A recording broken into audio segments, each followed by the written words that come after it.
Meu pai, ele estava procurando a igreja, Maurício. Ficou alguns meses fora, aí ele passou na frente, não achava a igreja.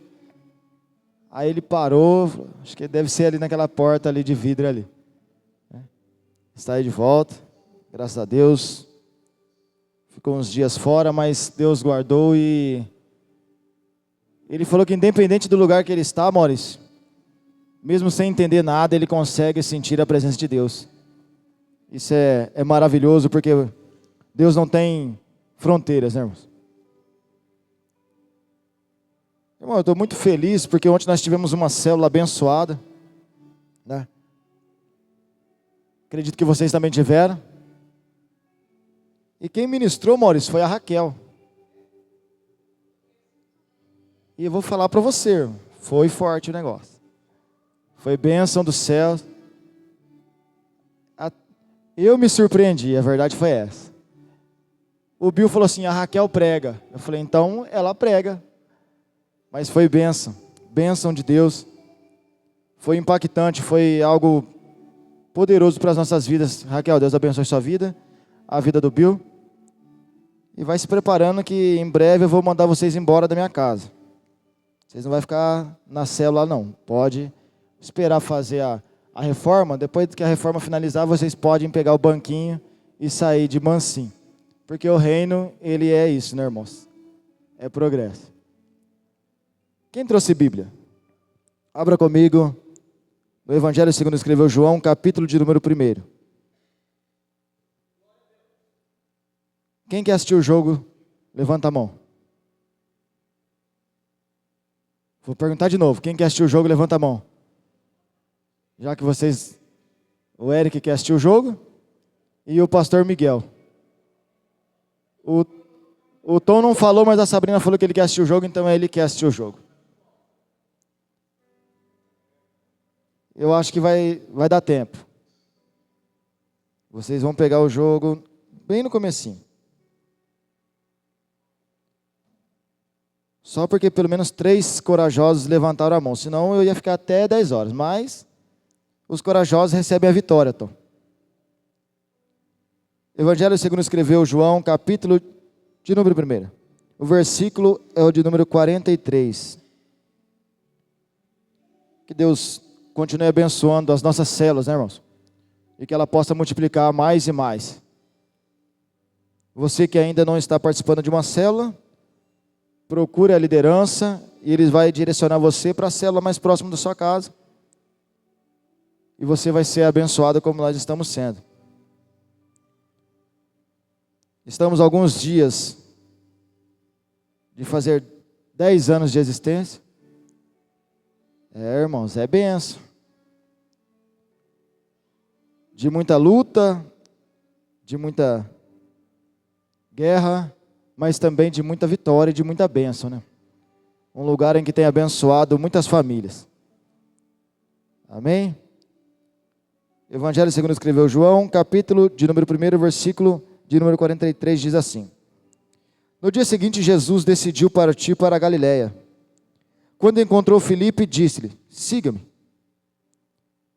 Filipe, como André e Pedro era da cidade de Betsaida, Filipe encontrou Natanael e lhe disse, achamos aquele sobre quem Moisés escreveu na lei, e a respeito de quem os profetas também escreveram, Jesus de Nazaré, filho de José. Perguntou Natanael, Nazaré? Pode vir alguma coisa boa de lá? Disse Filipe, venha e veja. Ao ver Natanael se aproximando, disse Jesus, aí está um verdadeiro israelita, em quem não há falsidade. Perguntou Natanael, de onde me conheces?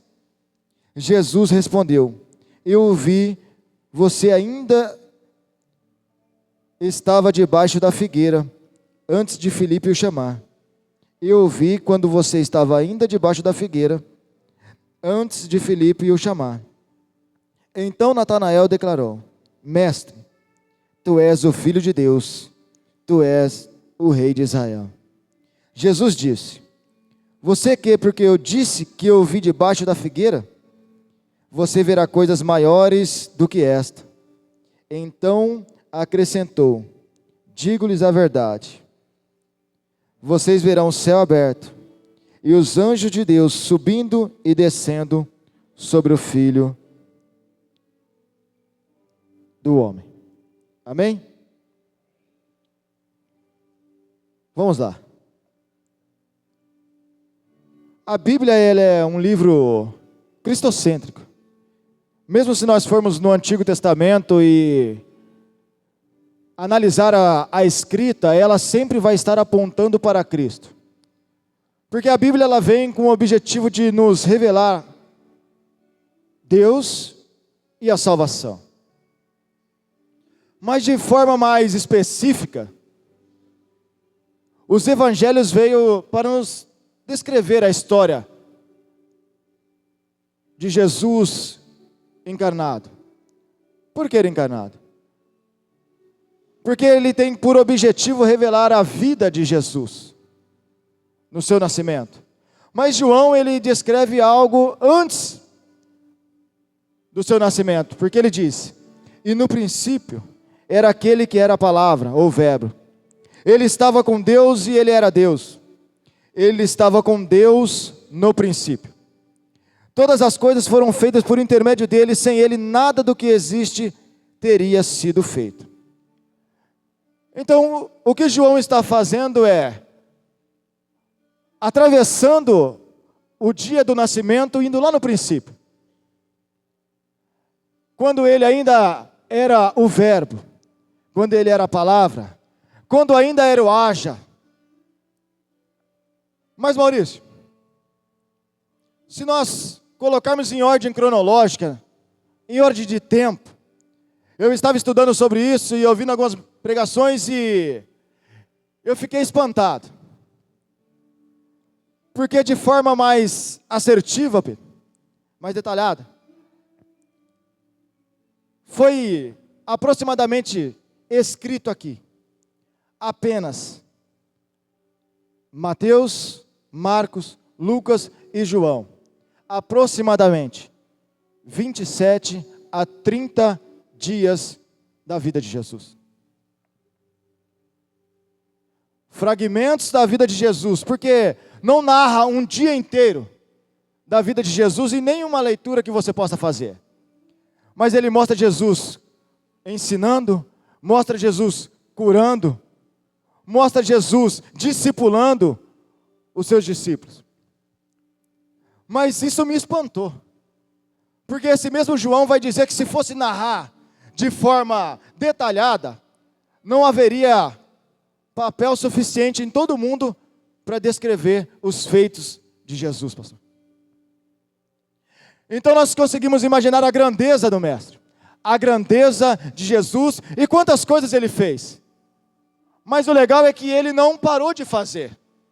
Ele continua fazendo, porque todas as vezes que eu olho para esta igreja, eu vejo Deus fazendo algo na vida de alguém. Todas as vezes que eu olho para alguém que entra por essas portas, eu consigo ver Deus operando na vida de alguém. Se naquele tempo não haveria papel, será que hoje existiria? Não, porque ele operava no passado, ele opera no presente, ele vai continuar operando no futuro, até que ele venha. Mas como eu disse, João, ele diz acerca do princípio.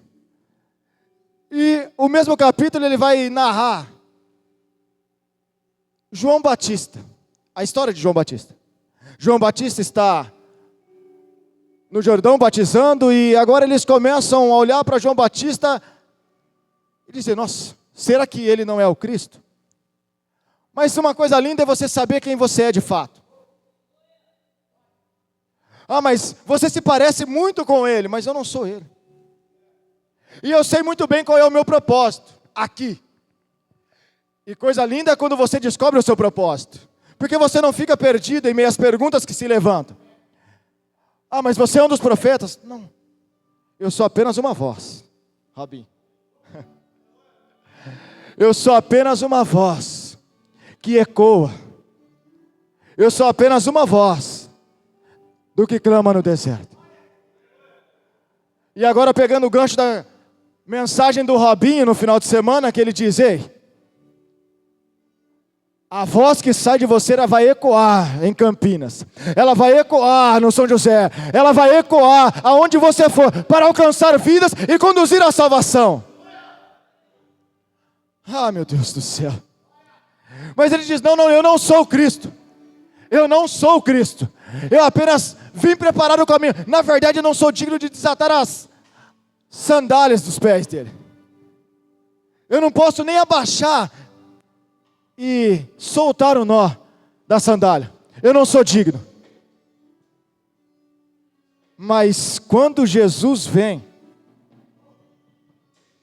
o cenário muda. Agora o foco não é mais João Batista, agora é ele. Ele fala assim: eis aí o Cordeiro de Deus que tira o pecado do mundo, pastor. E como eu falei para vocês que vocês iam assistir o jogo, e vocês vão assistir, Jesus ele sobe o monte, e antes de escolher os seus discípulos, ele vai orar, pastor. E agora Jesus ele começa a orar, Pedro, para ter uma direção de quem ele vai escolher como os 12. E ele desce de lá e começa. Ele encontra André. Mas sabe o que é legal? Que toda vez que Jesus encontra um discípulo, pastor Miguel, esse discípulo não se contenta em ficar para si. Jesus não é meu, exclusivo meu. Sabe por quê? Esse André que agora encontra com Jesus, ele vai até Pedro. Falei: encontramos Jesus, o Cristo, aquele a qual os profetas falaram, aquele a qual a lei anunciou, aquele a qual Moisés disse. Mas não para por aí. Eu quero fazer uma pergunta para você. Jesus, ele orou para escolher os seus discípulos. E mesmo Jesus orando, Judas estava no meio. Agora eu quero que você interaja comigo. Será que Jesus errou quando escolheu Judas? Será que quando Jesus escolhe Judas, ele fala assim: eu vou escolher um traidor? Não. E algumas vezes nós vemos algumas escolhas, seja na liderança, seja do pastor, e aí as pessoas veem aquela pessoa saindo do lugar em que Deus o colocou e falam assim: será que a liderança não estava com a visão aberta? Estava. E a escolha foi correta. Mas tem pessoas que não permanecem no lugar em que Deus o colocou. Foi isso que aconteceu com Judas. Mas agora, diante de um momento de oração e pedindo direção para o Pai, ele escolhe 12 e erra um. Imagine se ele não tivesse orado. A porcentagem, pastor, seria muito maior. Mas vamos lá. Ele encontra André, ele encontra Pedro, e agora ele se encontra com Felipe. Mas quando ele se encontra com Felipe, não é diferente do encontro em que ele esteve com André. Porque o mesmo sentimento que André teve, de ir até Pedro e falar assim: ei, eu encontrei o Messias, eu encontrei o Cristo, Felipe também teve. E agora esse Felipe, ele vai até Natanael. Fala: Natanael, você não sabe quem eu encontrei. Eu encontrei Jesus, o Nazareno, o Messias, o Salvador, aquele que transforma, aquele que purifica, aquele que veio para salvar a humanidade.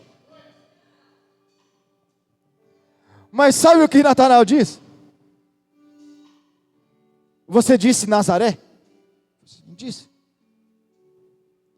Mas pode vir alguma coisa boa de Nazaré? Será que é possível alguma coisa boa vir dessa geografia, dessa região?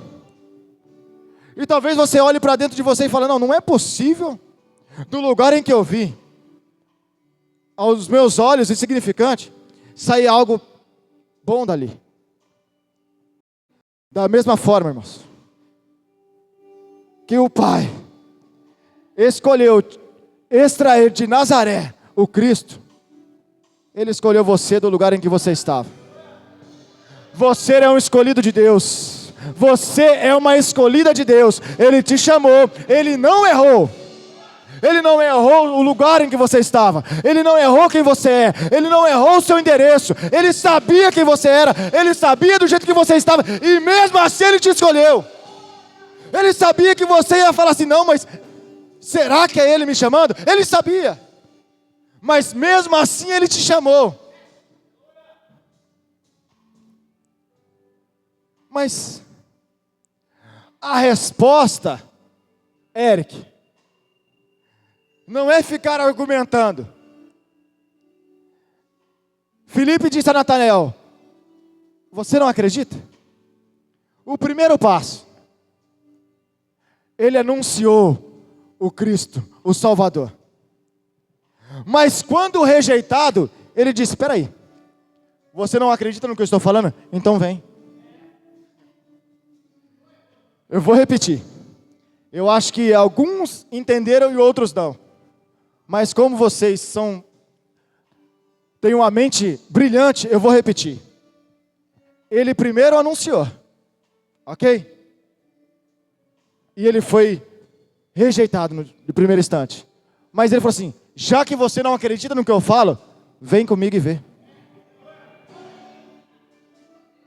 Talvez você tenha falado para algum amigo seu, algum parente seu, falou assim, ei, eu encontrei um Jesus, e Ele transforma as vidas, Ele transformou a minha vida, Ele falou assim, ei, larga tudo que você está fazendo e me segue, e eu fui, agora Ele também te chama, Ele falou assim, não acredito. Talvez Ele disse para você, eu não consigo acreditar, não fala mais nada, fala para Ele, então me segue.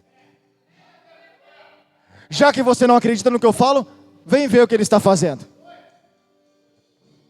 Mas só é possível você levar alguém se você conhecer o caminho e aonde ele está.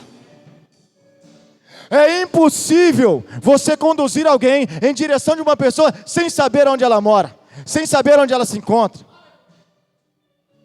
E Filipe sabia onde encontrar Jesus. Filipe sabia aonde ele se encontrava. Porque é lindo ver o relacionamento de Jesus com os seus discípulos. Porque os discípulos dizem, aonde o Senhor está residindo? Aonde é a sua casa? Ele falou assim, vem comigo. Vem comigo. Porque Jesus, Ele não quer um relacionamento superficial. Ele quer estar próximo de você. Ele quer estar cada dia mais perto de você. Ele quer um relacionamento mais íntimo com você. Ele quer, entrar em todos os lugares da sua casa. Ele não quer ficar do lado de fora na área, porque a área é o lugar de pessoas que não têm intimidade com você. Mas quando você começa a ter intimidade com alguém, você fala, pode entrar, senta e vamos desfrutar da sua presença nesta casa. Pessoas íntimas têm acesso ao seu lar. Deus. Vamos lá. Aí Filipe fala para Natanael, vem ver. Vem comigo. E agora, ele está chegando diante de Jesus. E a fala é, Natanael,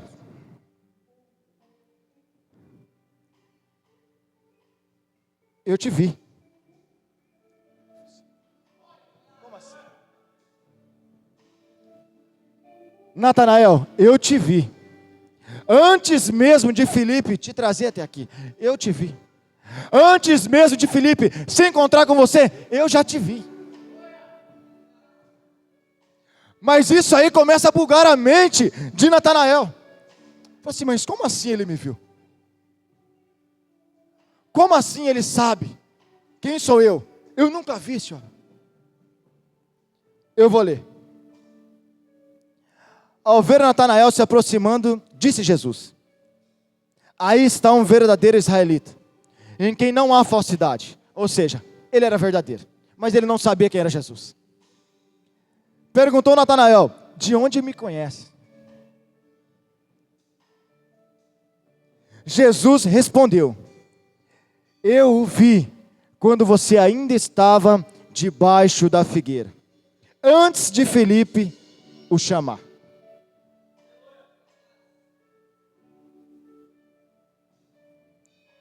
Sabe o que estava acontecendo aqui, Maurício?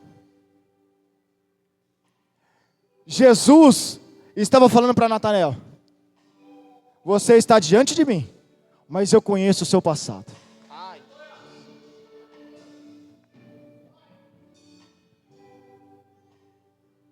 Eu não vou ficar especulando o que aconteceu quando ele estava debaixo da figueira, porque tem algumas linhas.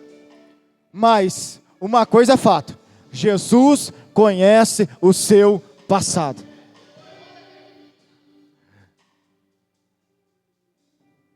E eu, conversando com meu irmão, hoje à tarde, falei: irmão, eu acho que eu vou ter que pregar hoje, e eu só tenho uma aplicação no texto. Ele falou assim: entrega ela. Vai com ela. E é aqui. Natanael, eu te vi antes de Felipe te trazer aqui. Eu te vi quando você estava debaixo da figueira. E aqui eu estou diante de vários Natanael. E ele está dizendo para você: ei, eu te vi, Natanael, quando você estava trancado dentro do teu quarto com depressão. Eu te vi.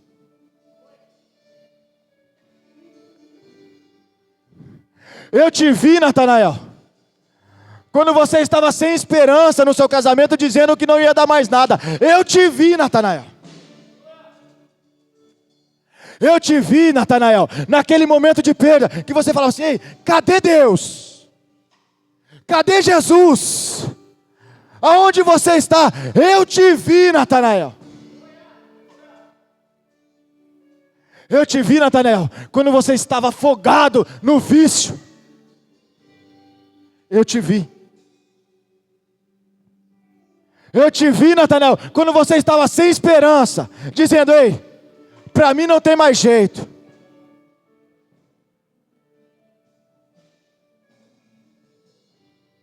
Antes de eu entregar minha vida para Jesus, eu gostava da noite, eu gostava da rua, eu gostava da balada, eu gostava do pagode. Eu gostava mais da noite do que do dia, essa era a verdade.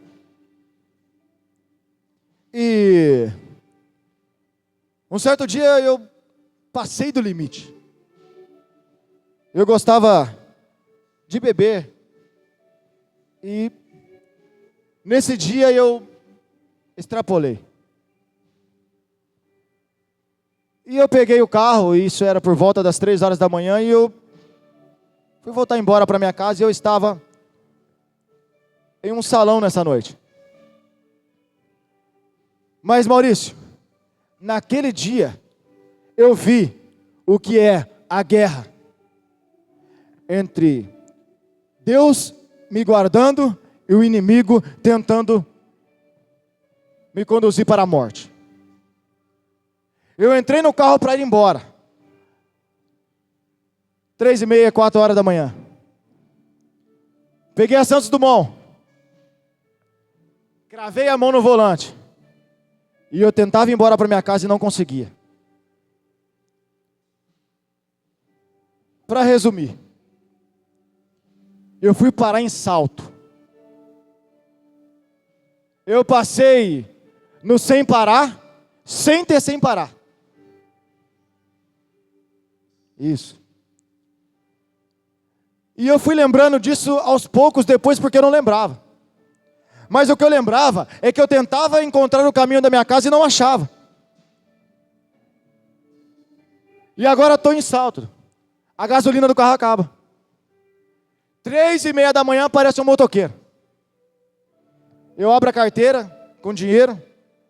Dou um dinheiro para ele e falo assim, ó, me ajuda, traz gasolina para mim. Irmão, quem que vai trazer gasolina para alguém? 3 horas da manhã. Eu dei R$50 para ele e dormi dentro do carro. Daqui a pouco, bate no vidro do carro. O motoqueiro voltou. Eu coloquei o combustível no carro, dei partida, ele pegou. Estou eu voltando e pensando, como que eu vou passar no pedágio de novo agora? Porque eu só passei no sem parar para ir. Mas Maurício, de repente, some tudo. Eu acordei na Santos Dumont, de cabeça para baixo. Eu capotei o carro na Santos Dumont. E parecia que eu estava no quarto de casa.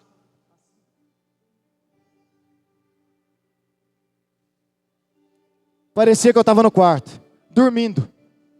Eu dormi no volante, capotei o carro. Sem cinto, vidro aberto. Quando eu saí do carro, eu tinha um risco no ombro. Não aconteceu nada.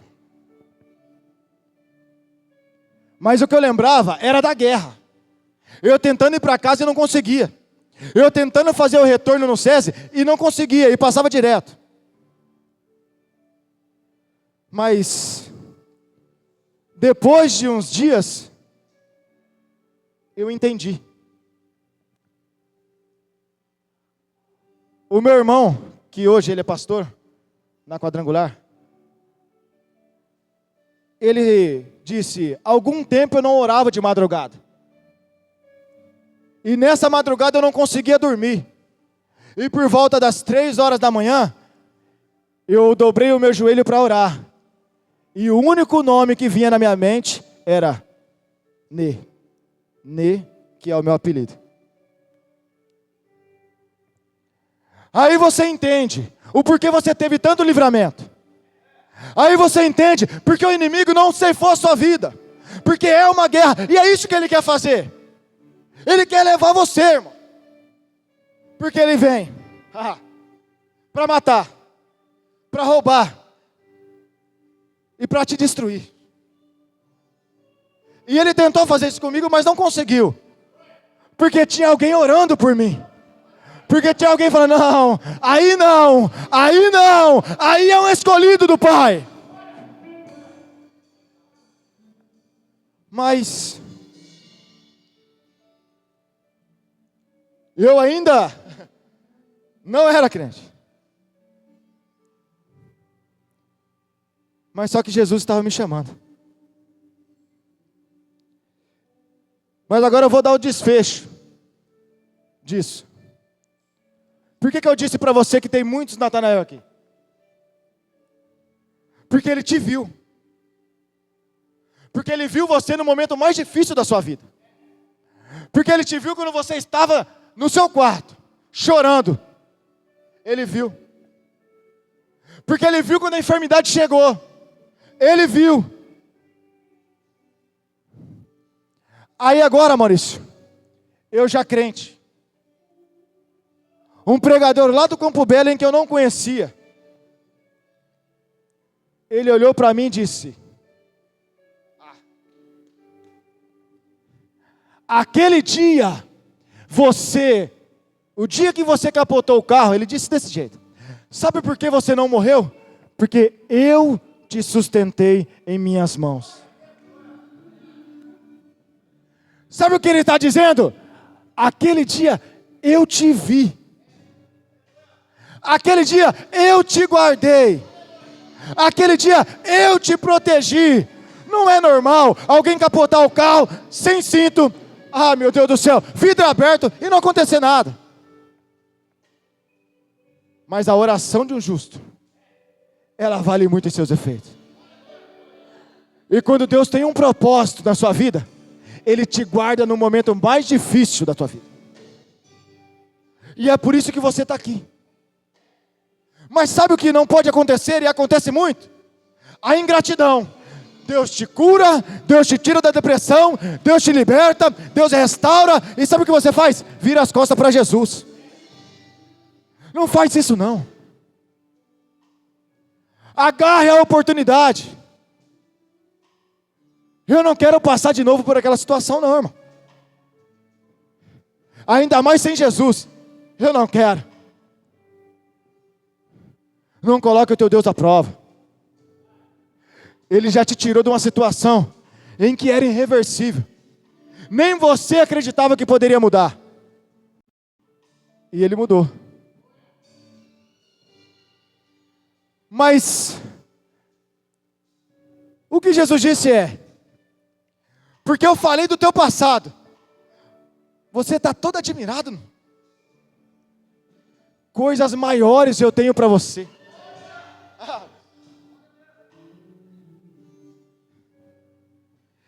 Eu só usei o teu passado para trazer você para perto. Eu só usei o seu passado para você olhar para mim. Sabe por quê? Porque eu tenho algo grandioso a fazer na tua vida. E aí, Maurício? Um pregador foi lá na igrejinha que eu congregava. Eu trabalhando, e ele disse assim: eu estou vendo um nome, um círculo de fogo assim rodando, e dentro desse círculo tem um nome. E o nome que está aí dentro é Emerson.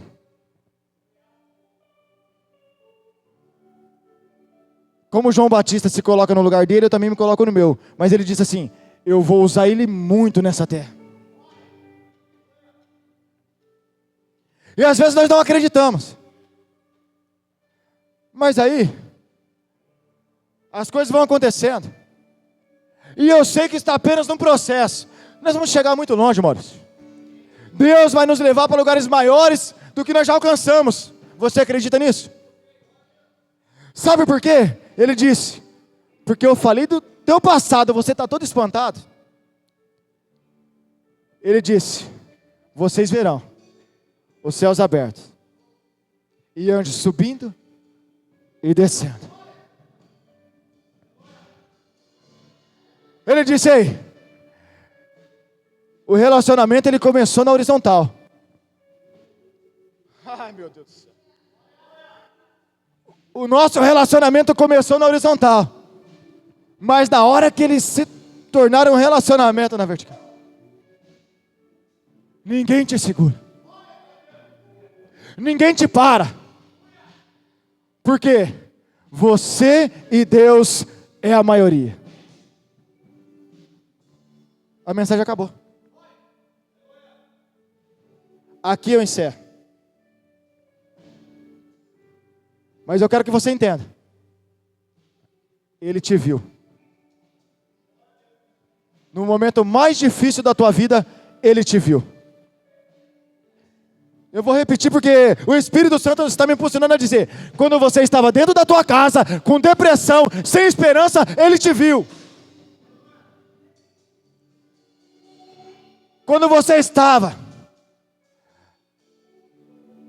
Deus, numa situação mais difícil, oh meu Pai, oh lá vai a céu e canta. Tem um louvor aí, Du? Vai tocar um louvor e ele vai tratar no teu íntimo agora, porque ele vai curar o seu interior. Mas valorize aquilo que ele está fazendo na tua vida. Não desperdice. Sabe por quê? Porque ele tem algo grandioso a fazer. Ele tem algo maravilhoso a fazer. Mas ele te viu. Ele te guardou. Ele te curou. Ele te restaurou. Mas todas as pessoas que ele fez isso, ele falou assim: me segue. E aqui eu encerro. Quantas pessoas que estão aqui dentro estão dispostas a servir a Ele de verdade?